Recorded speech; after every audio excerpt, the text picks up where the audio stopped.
Добрий вечір усім, хто приєднався. Чекаємо ще на учасників, але ж ті, хто зараз в онлайні, я рахую, що це героїзм 80-го левела під час повітряної атаки на Одесу і Київ і всю Україну, займатися професійним зростанням і дискутувати на цікаві теми. Дякую ще раз, що приєдналися. Мене звати Лариса Долганова, засновниця платформи Logistic Network і фахівець з міжнародної логістики. Сьогодні я пропоную поспілкуватися на теми, які дуже хвилюють усіх, хто пов'язаний з логістикою та міжнародними перевезеннями. Це безпека вантажів та так званий ризик в условиях сьогодення, який пов'язаний не тільки з нашою країною. В нас сьогодні декілька гостей, які є фахівцями у цій галузі.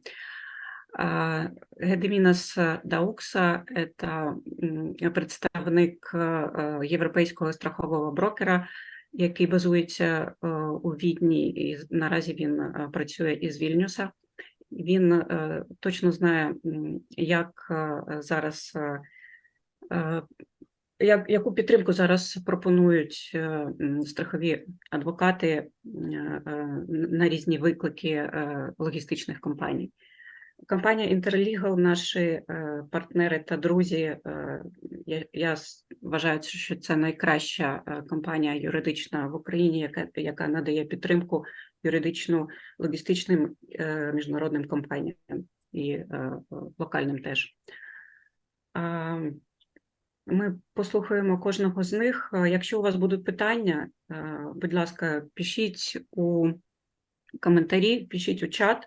Ми їх обов'язково озвучимо. Єдине, що хочу зауважити, наш перший спікер спілкується англійською. І якщо за вашим бажанням ви захочете переглянути відео, тоді пропоную вам, ми будемо викладати це на наших ресурсах з перекладом, якщо в тому буде у вас потреба. Всі інші спілкуються, як вам зручно, українською або російською мовою.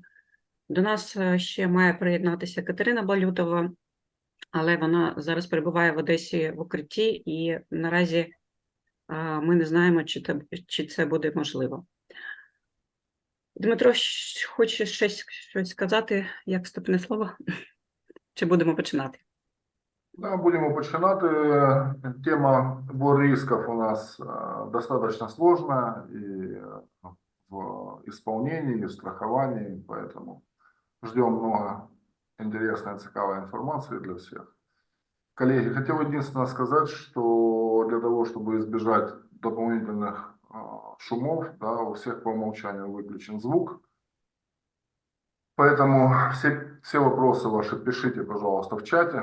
Будем по мере возможности на них отвечать. И я, конечно, с нетерпением жду Екатерину, потому что по плану сегодняшнего мероприятия мы планировали с ней обсудить ряд вопросов и подискутировать на тему военных рисков с учетом последних новостей, которые даже публиковали по последнему совещанию ОМЭО, о том, что существует идея восстановления контейнерных сервисов в Большую Одессу и так далее.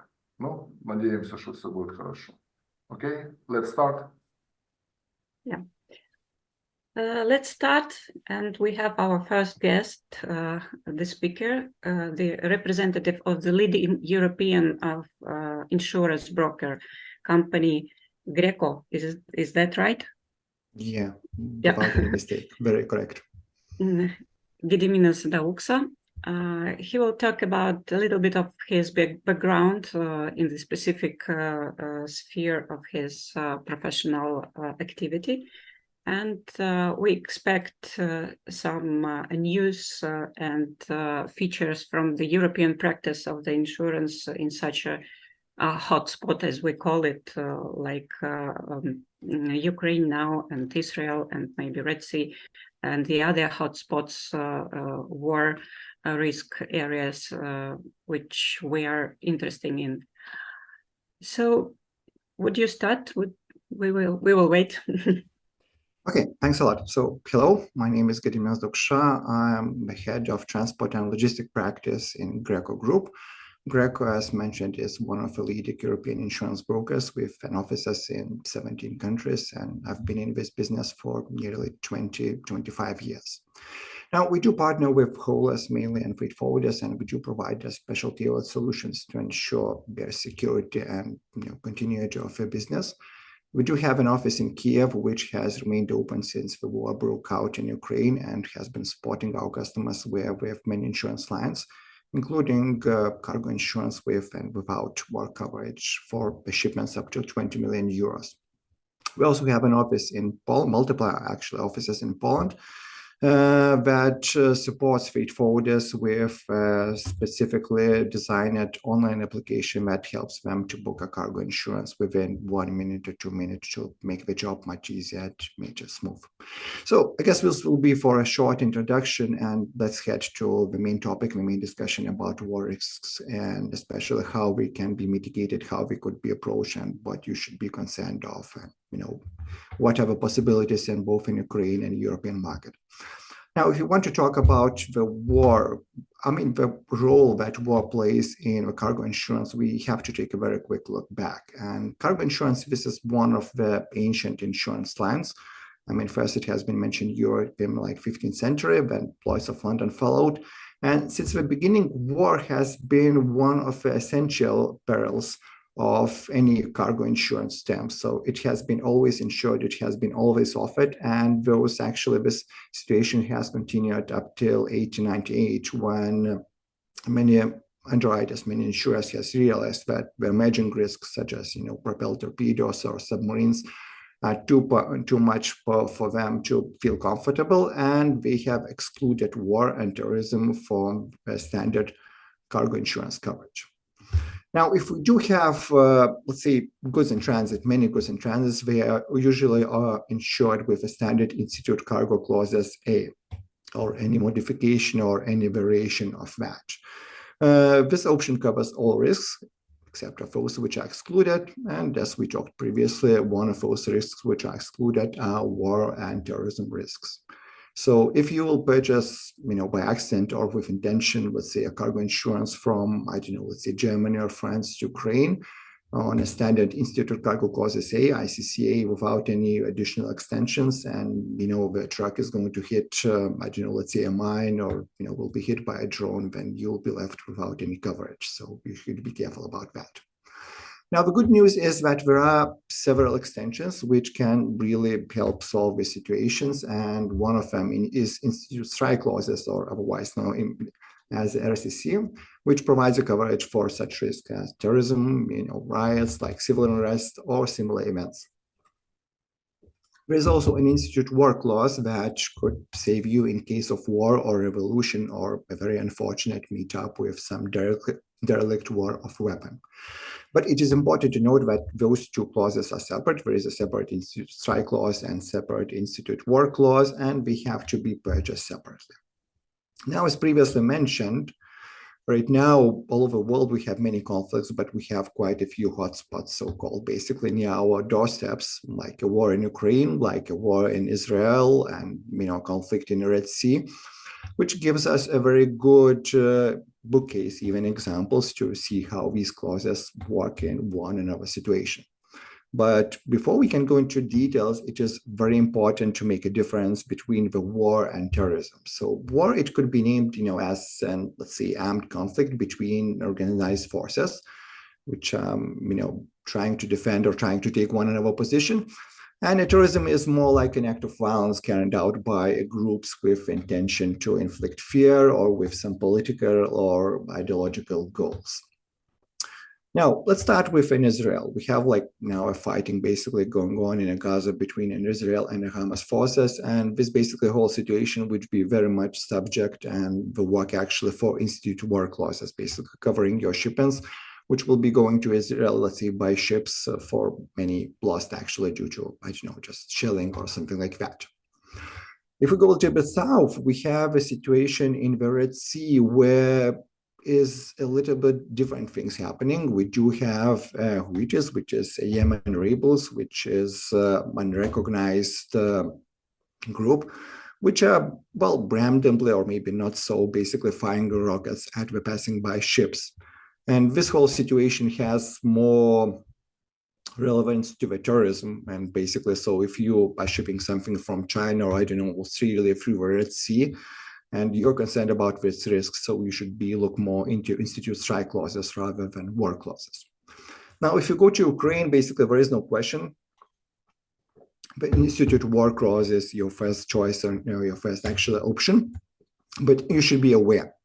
The standard wording of the institute war clauses covers only risks and only perils which are at sea or for sea voyages. So it does not grant any coverage for land shipments.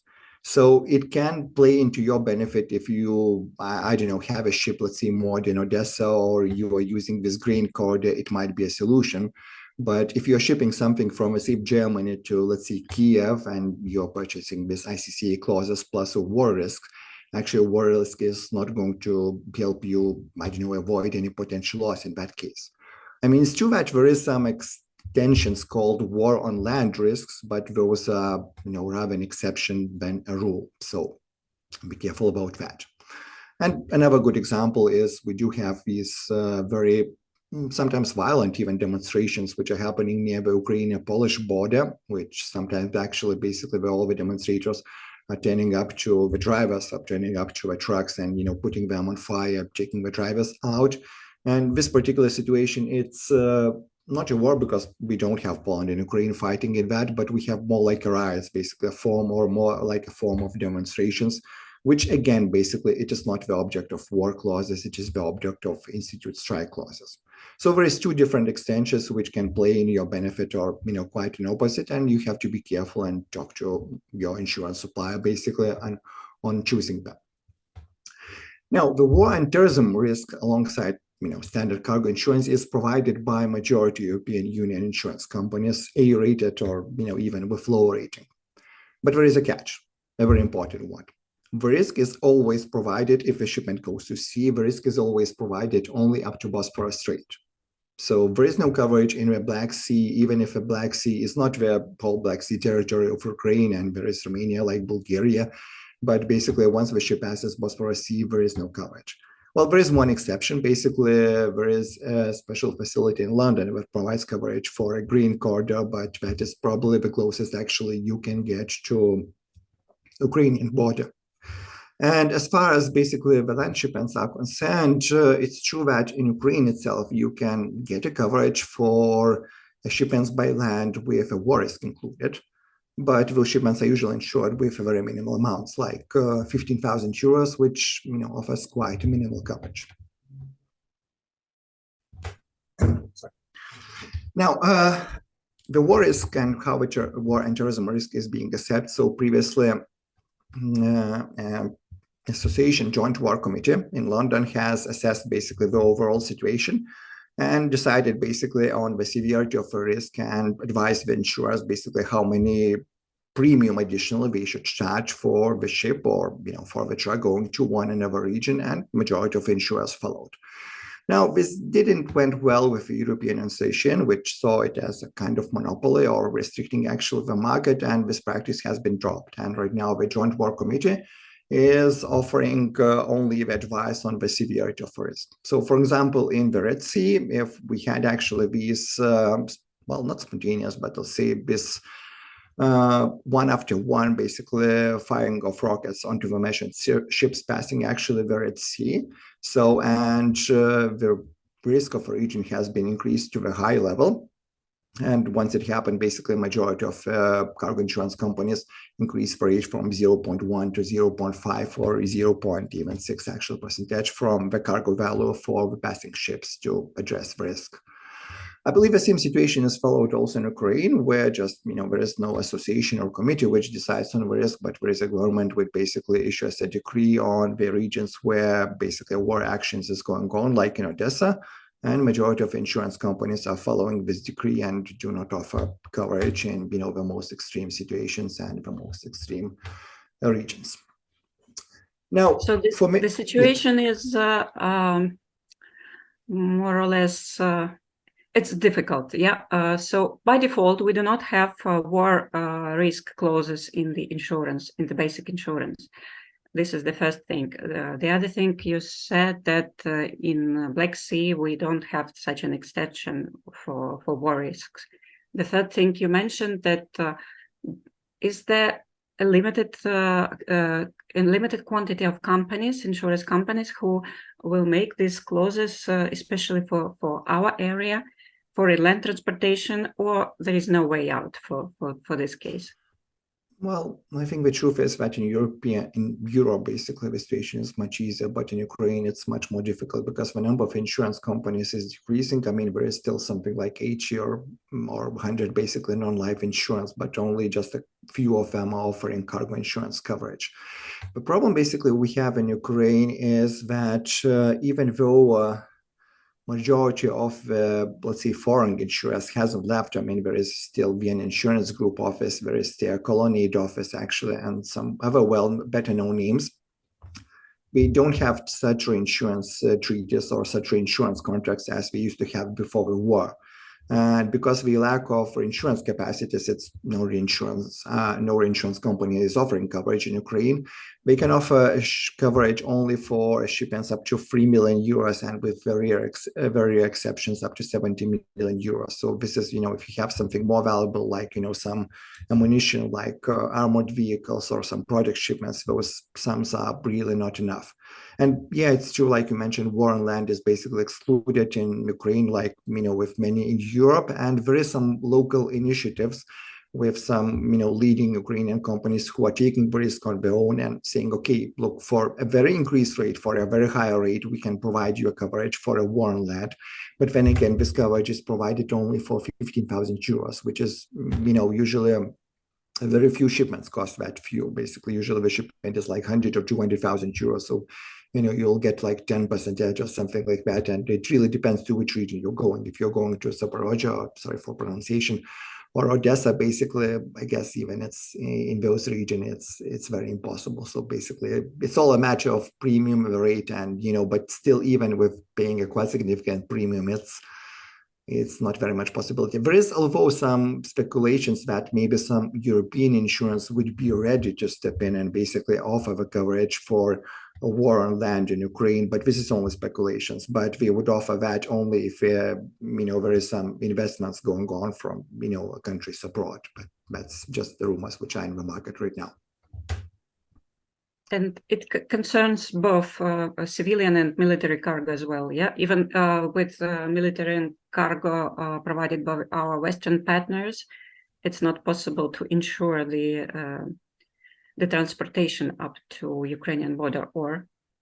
No, up to Ukrainian border, it is possible to insure anything, and almost for quite a decent rate. So that's never been a problem, including for military shipments. Basically, it can be done, and because usually it's seen like a safe territory, and military shipment is quite a good risk because nobody's going to dare to steal it, basically. Although we had a few examples in Polish like showing the opposite, but still it's a safe risk. But the moment it passes into Ukrainian border, then basically it's it's a matter of discussion. Basically, the situation is evolving, it's developing, basically, and like you're telling, this shelling and rocket firing, it basically is expanding, and it really depends where the shipment is going. If it is traveling to Lviv, then maybe it could be actually something arranged with a limited coverage, but also without any war risk coverage. If it is going east, then basically the further east, the more difficult it is to find any supplier or an insurance company that would be willing to take that. And really, the situation is really changing because, like, let's see, 12 months ago, we even had a few shipments like with, kind of ammunition or something like a military shipments which have traveled to Ukraine. And, if you exclude a war and terrorism risk, it has been not actually that a big problem to place that. And, right now the situation is a little bit more severe and a little bit more risky. And, everybody's considering that. Yeah, I mean, if military shipments are safe in Europe, then they will be a target probably in Ukraine, actually. That's unfortunate for insurance perspective in that case. For sure. Thank you. Excuse me. I have also heard that some insurance companies considering war risk for some specific area in Ukraine. It's actually what you were talking about just a few minutes ago.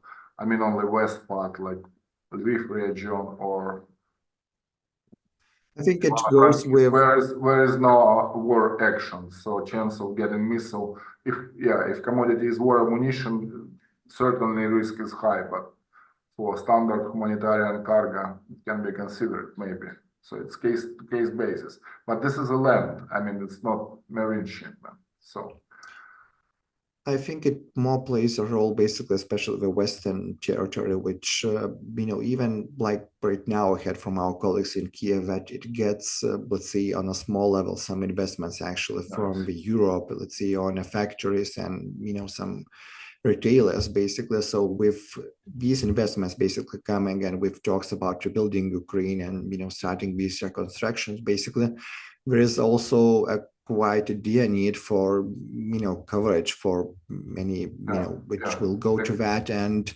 that's it basically that puts pressure on companies which are outside Ukraine, basically in Europe, to act. So basically, as far as we consider the Ukrainian basically shipments, it mostly is basically dealt by Ukrainian companies, because insurance companies, because they know the risk, they know very well even when the war risks can be offered and not for what amounts. And when the interest is Europe, it's more Europe actually in that case. So here we should be focused more on local market, because else can be so much speculation about it. It's the risk. And another case is, for the insurance company, when we are considering whether we can take this, for example, shipment or not, actually, you're always thinking what will happen basically if something will go wrong. If, I will insure, let's say, 100 or 200,000 euro shipment, I don't know, for whatever, it will travel to as far east as you can go.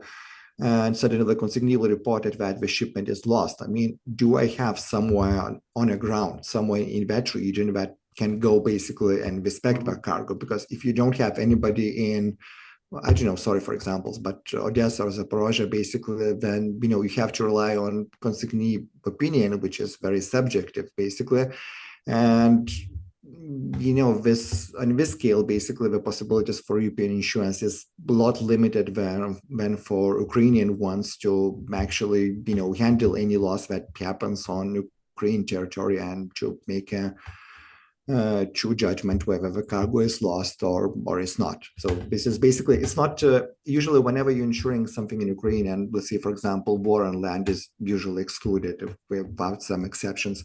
Even for those shipments, it really just matters just for the insurance company, especially as the war broke out. Actually, for several months, many insurance companies has refused actually to even consider quoting that, because everybody has been afraid that, okay, maybe I would consider something insuring to the west or to the central Ukraine, but if a truck will hit mine or will go off the road, how I would know what happened? I mean, how good is the cargo is? Do we have any survey basically in place? And now there is more possibilities to appoint a survey, so insurance companies are willing to take a little bit more risk than we previously been. But in that case, local expertise is always taking an upper hand in that case. Thank you. Gediminas, maybe you have some real case you can share with us, your insurance support to the real company, which is on your mind. That would be nice. Well, actually, quite an opposite. Basically, claims which involve war, and war is even more real. Let's see, even terrorism are quite rare in Europe, and it's not really frequent. We had in our history a couple of events, but that's only been a couple of events actually which we had to handle. Usually, whenever there is a claim, there is these big key principles, which is you must have a physical loss. I mean, it must have been, the cargo must be damaged. It's not like the ship has been detained or has been unable to leave or something like that. That's not going to trigger cargo loss. So there should be physical actually damage to that. Then, it should be external, which is very obvious. I mean, it should be like explosion or whatever actually going from outside. It should happen during the transit, which is basically very important to note that the cargo has actually left and something really occurred, and, it should be really accidental. If it will be a cargo loss, basically, my own advice is that you'll probably be requested to submit the usual documents, like, the bill of lading, the invoices, some comments, and etc. If it has been an attack on a ship or, I don't know, something like that, maybe a captain's report or some marine authority basically report. But in almost all cases, and war is basically a very extreme case for cargo insurance, basically, probably a survey is going to be appointed and a survey will come back to you and, will, as the cargo owner or as a logistic company who handled the cargo, will ask you any questions. So it is very important to be cautious and, just to about describing the events and just the situation, just to make sure that the claim would be actually eventually settled. Thank you. Guys, friends, if you have some questions, please put it into the chat. We will sound it up.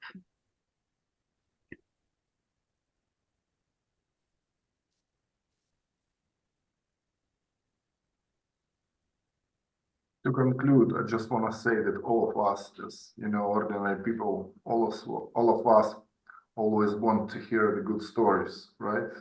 But when we're talking about war risk, there are no good stories usually, especially for current situation for Ukraine, Israel, maybe, yeah.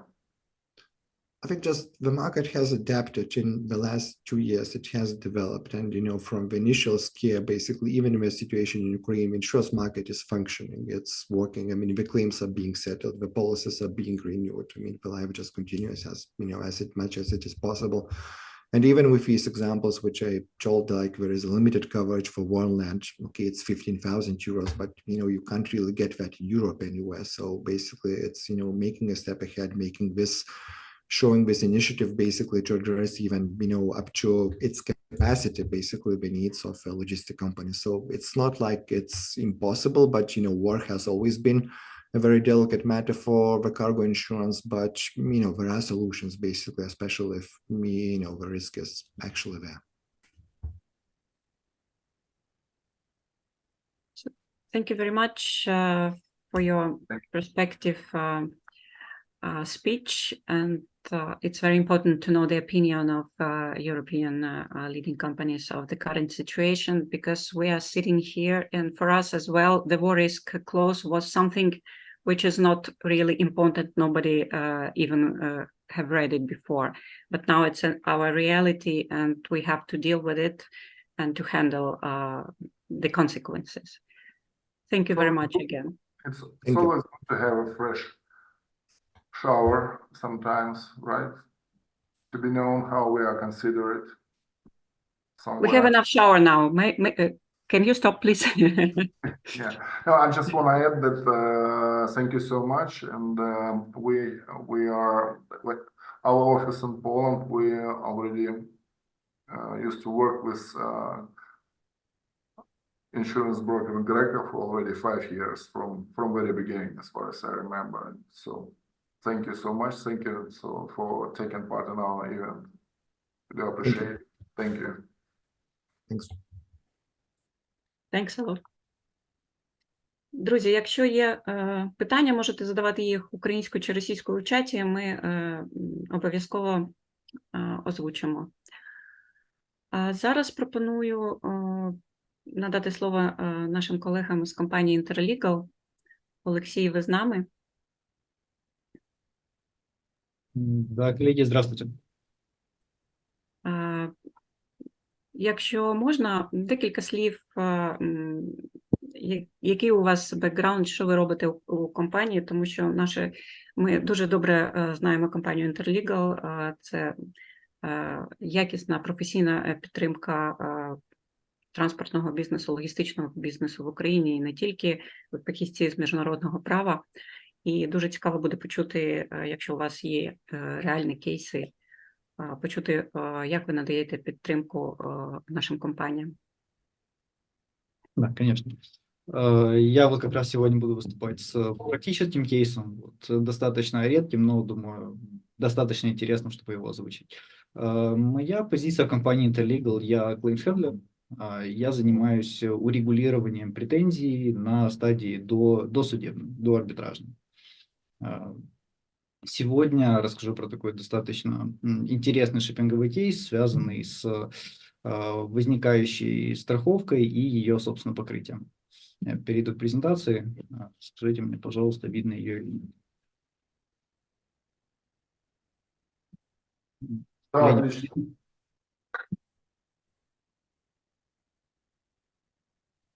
Так.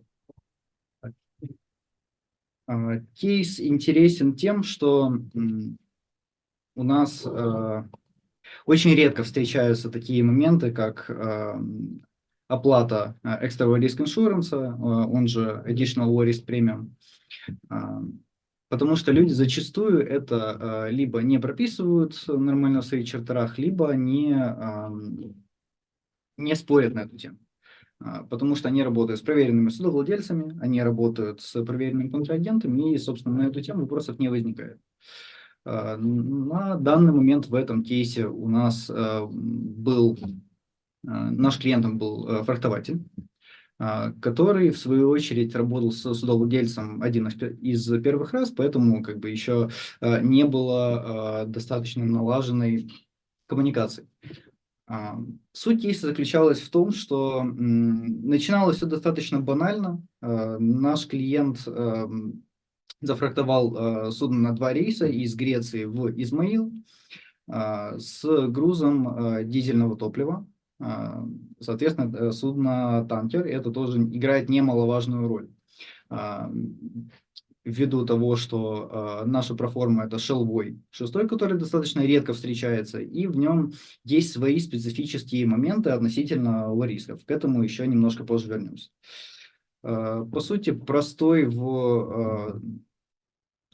при судозаходах в порты Украины до прохода Солины, до прохода Быстрого и, собственно, после, уже никого не удивляет, и простой, связанный с демериджем, простой, связанный с рисками, никто на него особенно сейчас не обращает внимания, но наш кейс отличается тем, что в данном случае судно простаивало уже после того, как оно прошло Солину, и ожидала грузовых работ, что происходило, к сожалению, достаточно долго, но наш фрахтователь был спокоен до определенного момента.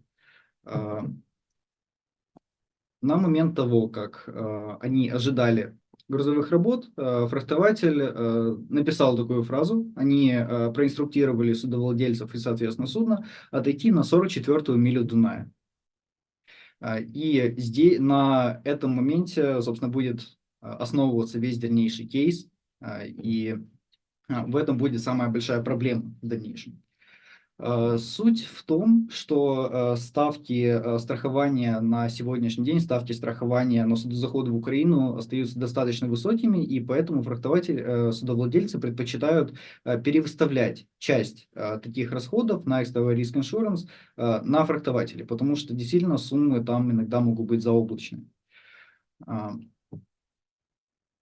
Соответственно, пока у нас простаивало судно в конкретном данном случае, достаточно большая сумма Extra Risk Insurance уже накопилась. То есть, если за демеридж по простою клиент был абсолютно согласен платить, он был абсолютно согласен с тем, что демеридж действительно должен был быть заплачен, то у него появились очень большие вопросы к Extra Risk Insurance, а именно к позиционированию судна. Потому что по своему предыдущему опыту каждый раз фрахтователь, наш клиент, он отсылал судно, инструктировал судовладельцев идти на эту самую 44-ю милю Дуная, и вопросов у него никогда не возникало. Никогда не возникало проблем с какими-то заоблачными суммами. Но в этот раз ему после окончания обоих рейсов прислали инвойс на 200 с лишним тысяч долларов на экстровый риск. В то же время, когда они считали экономику рейса, у них выходило около 50. Собственно, чем это все обернулось? Нам приходилось взаимодействовать с кейсом достаточно долго. Сейчас я выкладываю его достаточно коротко, но это история длиной чуть больше, чем в полгода, то есть даже можно назвать такой маленький арбитраж. Суть была такая, что во время своих расчетов судовладельцы и их страховая считали, что все время пребывания судна в Дунае считалось как страховка Эври. Считалось, что судно, находясь в Дунае, уже заходило за пределы International War Risk Limits. Соответственно, все время пребывания в Дунае отсчитывалось как Extra Risk Insurance. Соответственно, нам приходилось это отбивать следующим образом. Здесь вы можете видеть то, как, собственно, Дунай делится фарватером на две части. На украинскую слева и на румынскую справа. Основная суть была в том, что судно дрейфовало на якорной стоянке, так как там было достаточно глубоко для того, чтобы тянуть якорь, ему приходилось дрейфовать и переходить с одного пункта на другой. Я вернусь чуть позже к этому моменту, и сейчас прошу внимания обратить на вот этот клоз, который подразумевает, собственно, проформа шелвой. Он значит, что как только судно выходит из зоны военных рисков, перестает насчитываться Extra Risk Insurance и наоборот. Как только оно заходит, то счетчик опять возобновляется. Переходя к следующему, было достаточно интересно наблюдать за перемещениями судна. И, собственно, с помощью вот таких вот скриншотов, которых мы нарезали около сотни, отслеживая судно буквально по часам, нам приходилось отбивать этот кейс. В чем суть?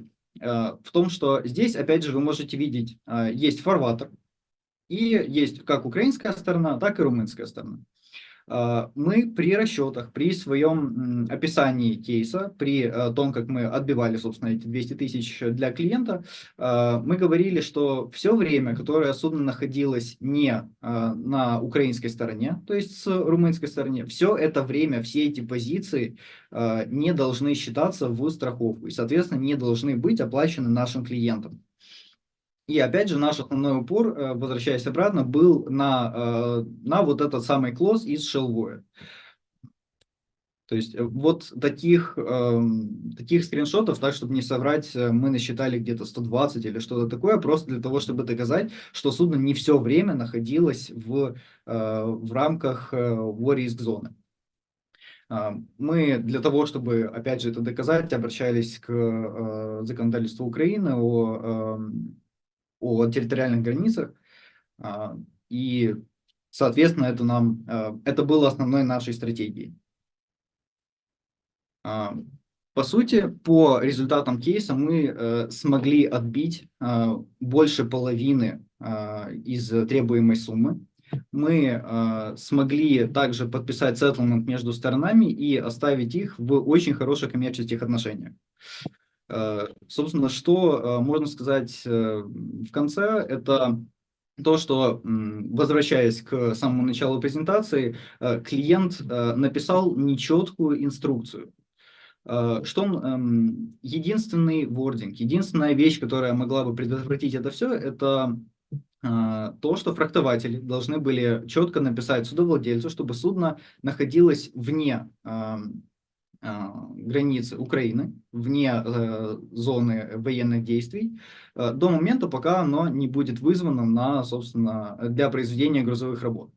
Соответственно, основной совет в таких случаях – это давать конкретные детальные объяснения и инструкции своим контрагентам. Ну и, собственно, в случае, если возникают такие сложные кейсы, а он действительно абсолютно нетипичный, мы за всю практику таких, я с уверенностью могу сказать, что не видели. В случае, если возникают такие сложные кейсы, то обращаться в Interlegal. Спасибо большое. Друзі, чи є в когось запитання до нашого експерта?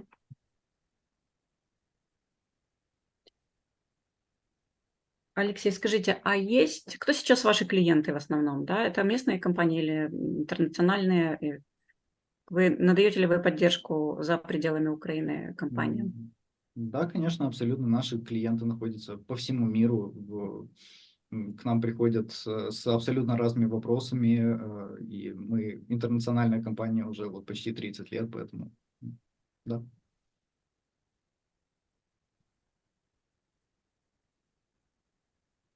Можно сказать good job, да. У меня тоже есть опыт работы с компанией Interlegal. Было это, правда, наверное, лет 7 или 8 назад. У нас был очень любопытный кейс. Вот, и тогда тоже получилось его отрегулировать досудебно. Ну, там была ситуация, которая, может быть, как описана той известной поговоркой, когда пистолетом и добрым словом может добиться гораздо большего, чем просто добрым словом. Поэтому так.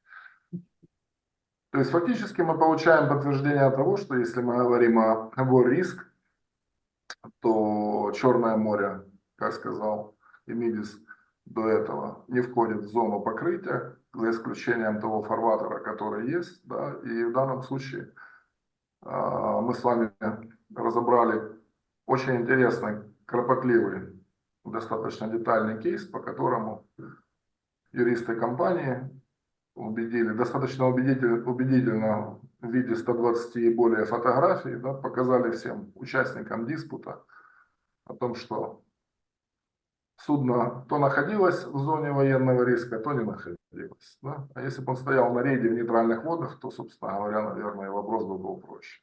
Да. Спасибо. Спасибо еще раз. Спасибо, коллеги.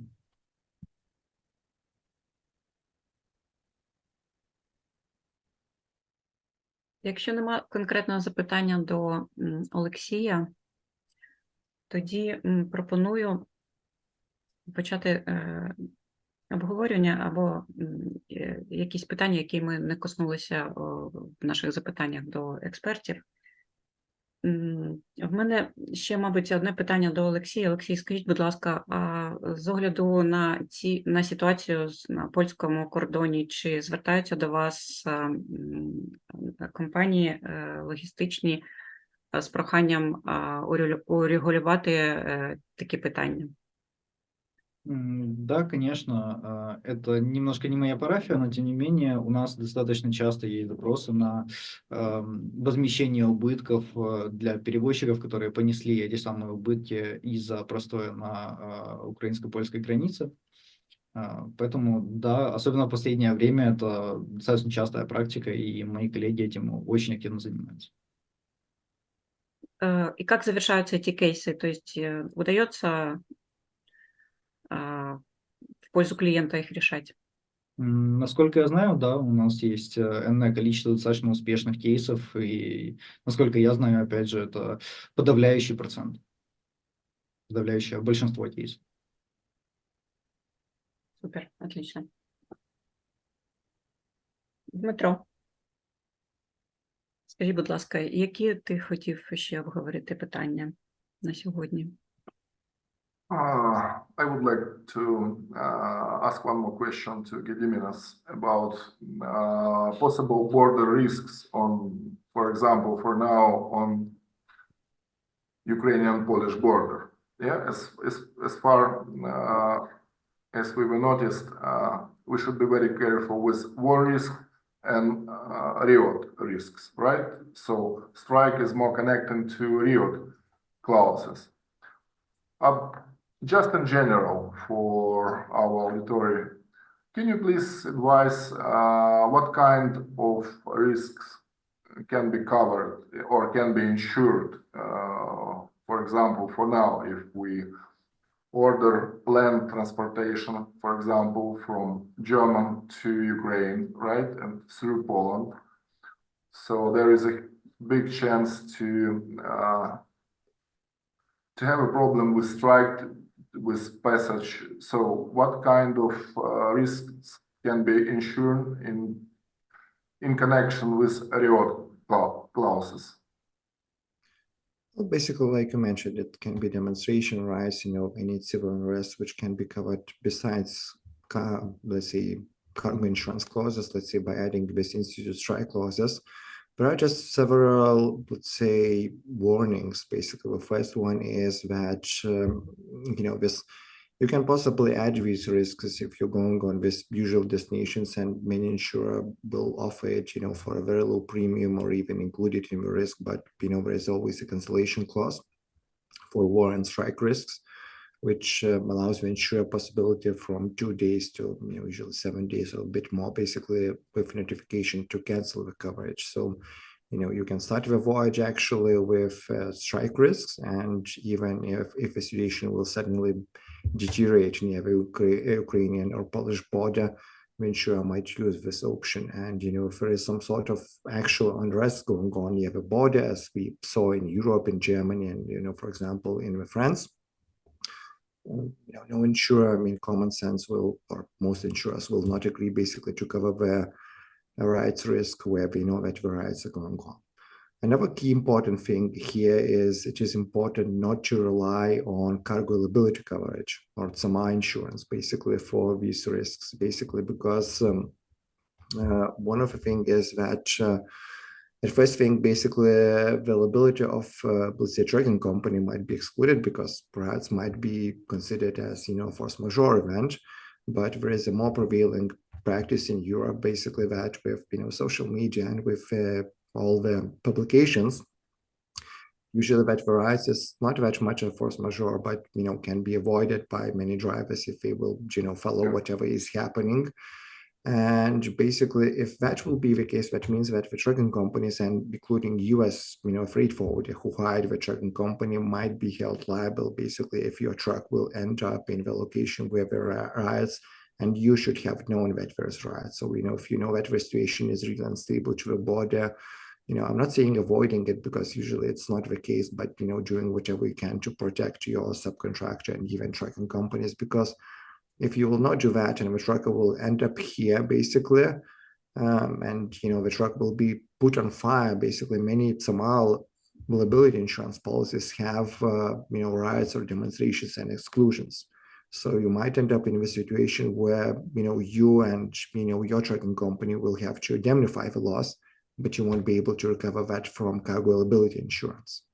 Yes, it's true that in that cases, especially when the demonstrations has really raged through Europe like a month ago, basically with these, in Germany and France, there has been many trucking companies who suddenly, happen to be in Paris or somewhere else and have been calling and, yeah, we want to insure this cargo insurance to take and, to take institute strike clauses. But, as I told, actually, the insurer knows very well that it's almost 90% edge that, the truck will be, when you're aware of the riots, it's very unlikely that we will take the coverage. Thank you. Thank you so much.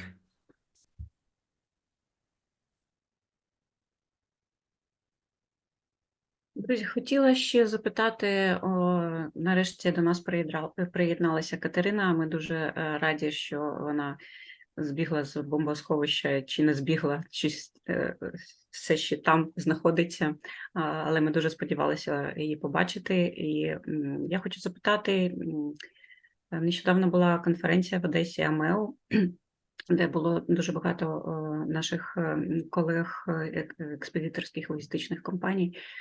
Катерина, можеш в двох словах розказати, to summarize, да, что там было для нас интересного и чем можно было бы поделиться с коллегами? Так, добрий вечір. Good evening to everybody. Добрий вечір. Рада усіх побачити, хто тут є. Так, у нас сьогодні тяжкий день в Одесі, як і в Києві, тому що зараз там був приліт. Що робити? Ми тут живемо і вже так і є. Тому я трошки спізнилася, але ж зараз так, дуже рада розповісти вам про то, як ми були на АМЕО. Конференція була тому тижня, і ми, як то кажучи, розмовляли на тему, чи будуть скоро контейнеровози великі чи маленькі, чи якісь-небудь в Одесі, у портах Великої Одеси. Це Одеса, Чорноморськ, і зараз не Південний, а вже нову назву, ми будемо по старінки говорити Південний. І виступали там представники двох контейнерних ліній. Це був представник МСЦ і представник Хапак-Ллойду, директор Хапак-Ллойду і представник МСЦ, тому що директор МСЦ десь поїхав, мабуть, на переговори сказали з цього приводу, да, тому що усі тут лінії, вони хочуть, щоб були судозаходи і скоріше, і все таке. Але ж ми розуміємо, чому це неможливо, тому що міжнародний великий контейнерний ліс зацікавлений в ризиках, і страховка там P&I Club і там, наприклад, City Club, міжнародні страховщики, вони не хочуть покривати ризики, зв'язані з цією війною. І тому це можливо тільки, мабуть, якщо там є вже плани, що хтось запускає, як там Ріні, запускає фідер невеликий, там це має бути хтось з двох чи два. Зараз планують два українських експедитора, які зараз стали теж як фрахтують невеликі суда, і це і Теріс, і Гол збирається зробити це, як кажуть, поки що неофіційно. Це в Південний, а Етеріс планує це зробити в Чорноморський рибний порт. І це буде, це буде так, як ми робимо зараз усі там наземні перевезення, це буде на риски експедиторів виходить. Тому контейнерні лінії зараз зовсім не зацікавлені заходити з там своїми судами там, і страхувати ці воєнні риски, тому якось воно поки що звучить так, що якщо воно запуститься, то теж це має бути теж риски, тому треба думати, хто з клієнтів, ми розуміємо, що може бути там приліт якийсь на термінал, і тоді що. Тому зараз не знаю. Ми також думали, коли цей зерновий коридор, теж думали, що не вийде. Вийшло. Треба, хто буде ризикувати, будемо дивитися. Я не знаю. Коли клієнти зараз запитують, і ми їм це все кажемо, що це не буде лінії, воно не буде застраховано, вони кажуть, мабуть, тоді ми ще будемо возити там через Румунію і Польщу, тому я не знаю, як воно буде. Не можна казати ніяких конкретних планів. Як то кажуть. А якщо цей цікавий сценарій буде реалізований, то яка фінальна точка буде, до якої буде доходити міжнародні лінії, де їх буде підбирати локальний фідер? Я зависла, так? Трошки вже отвисла. Може отвисла. Так, перепрошую. Тому я не знаю, Діма, що ти думаєш з цього приводу? Катя, ти не чула, я запитала, яка буде фінальна точка порту, до якої буде заходити міжнародна лінія? Тобто це який порт? Констанца чи Польща? Все. Ага. Це ще не Україна. Звідти фідер. Угу. А я думаю, Катя, ты же знаешь, у нас есть практический опыт реализации, как это называется, третьего фидера, да? То есть, коллеги, Да. те, кто не в курсе, где-то, наверное, лет 12 назад, в 12 или в 11, или в 10 году был реализован проект, когда Екатерина представляла линию на Разе в Украине, а мы тогда назывались не Сава Трансложик и не Мирланд, а Фарконт, был организован контейнерный сервис коммерческим третьим фидером. Мы чартеровали фидеры, возили контейнера из Стамбула в Мариуполь. Проработали мы больше полугода, где-то, наверное, я помню, с февраля до ноября, а потом нас остановили. Это были времена, как сейчас принято называть, раннего Януковича, да, уже выросло целое поколение логистиков, которые не знают, что такое группа А. И мы, в общем, не влезли в государственную программу деления товаров определенной группы на 3 основных коммерческих потока. В общем, суть, я в проект не верю. Со своего опыта, да, практического. Почему я не верю? Я не верю даже не потому, что он не может быть реализован. Он может быть реализован. Я не верю в его коммерческий успех. Я знаю, как он работал в условиях мирного времени, да, и там условия конкуренции, регион Восточная Украина, порт Мариуполь, и как бы Одесский порт, там, центр и юг, да, то есть как бы был такой шпагат. А ты находишься на шпагате между линией, там, судовладельцем, еще кем-то и так далее. А как мы сегодня все поняли, риски военные не закрываются, это определенный фарватер, это коридор, это очень complicated, да, я понимаю, что очень удобно посчитать разницу в плече, допустим, Китай, Польша, Киев, и как бы посчитать фрахт там, от Констанции, добавить перегруз и так далее, посмотреть. Разница действительно на первый взгляд выглядит очень хорошо, вкусно, большая, очень хорошая получается разница. Но как бы если начать отминусовывать риски, все может оказаться достаточно сложно потом. А опять же, мой опыт подсказывает, что когда мы говорим о подобного рода проектах, суммы убытков, они сразу прилетают сотнями тысяч долларов. То есть надо быть готовым. Когда меня несколько раз спрашивали коллеги, там, брокера судовые, еще, ну, шум по рынку идет, и люди задают вопросы просто. Как бы я всегда говорю о том, что если входить в такой проект, надо быть готовым сжечь в Шрёдере 250 тысяч долларов минимум. Нам тогда это обошлось, я уже могу об этом говорить, история давняя, нам тогда окончание этого проекта обошлось порядка минусов 430 тысяч долларов. Катя, я до сих пор думаю, что в Азии можно было бы, в принципе, демериш не заплатить. Не особо запрашивали страховки, потому что все понимают, что надо заплатить будет очень много, да. А в принципе, ну, по земле доставка Interlegal, тут ничего, ну, тут сложно на самом деле, чтобы туда что-то прилетело такое.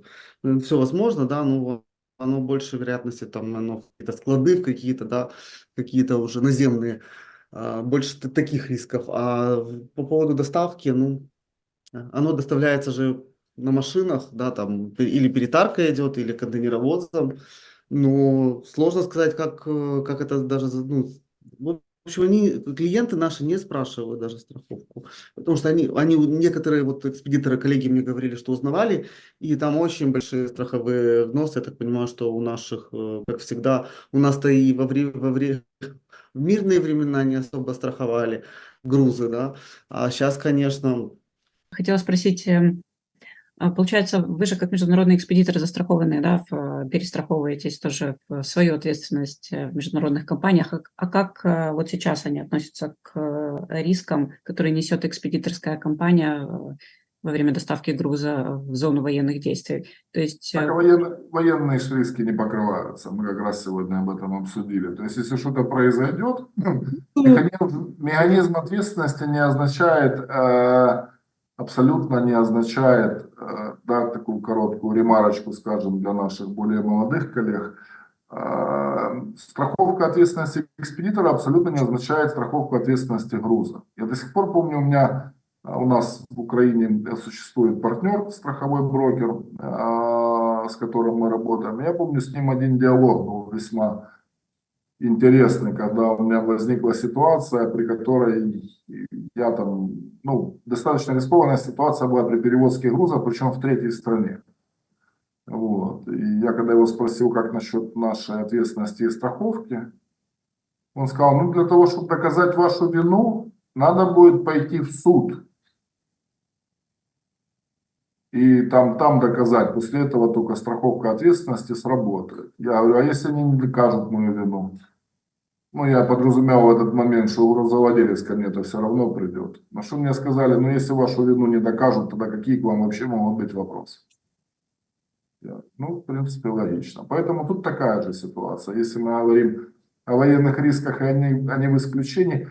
Очень интересный момент, конечно, был бы здесь, ну, если, вот как мы говорили, был застрахован один из рисков, да, и как бы было разбирательство между ответственностью. Но пока таких прецедентов нет. И Вообще, как мы уже говорили, мы очень долго переносили эту конференцию, потому что сложно было найти, кто мог бы предоставить объективную и интересную информацию. Я так понимаю, что мы, в принципе, проговорили все вопросы, да, и как бы в завершении I would like to thank all of you for being a part of this evening. And so I think I hope it may be useful for all of us, and thank you for your time, for being with us in such difficult moment somewhere geographically. Yeah. Thank you one more time. Дякую ще раз. Have a nice evening. Bye-bye. Дякую ще раз усім, хто приєднався. Якщо вам потрібні контакти наших гостей з професійного співпрацювання, будь ласка, звертайтеся до наших колег. Мы обязательно укажем их видео.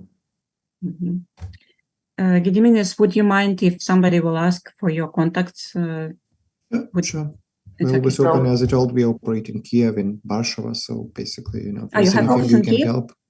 Yes, we have an office in Kiev, which, it worked during all the time, actually, since the war, and is doing also with cargo insurance, actually, with and without coverage. So, yeah, and Thank you very much. Thank you very much. Thank you. thanks a lot. Bye. Друзі, всім гарного, спокійного дня.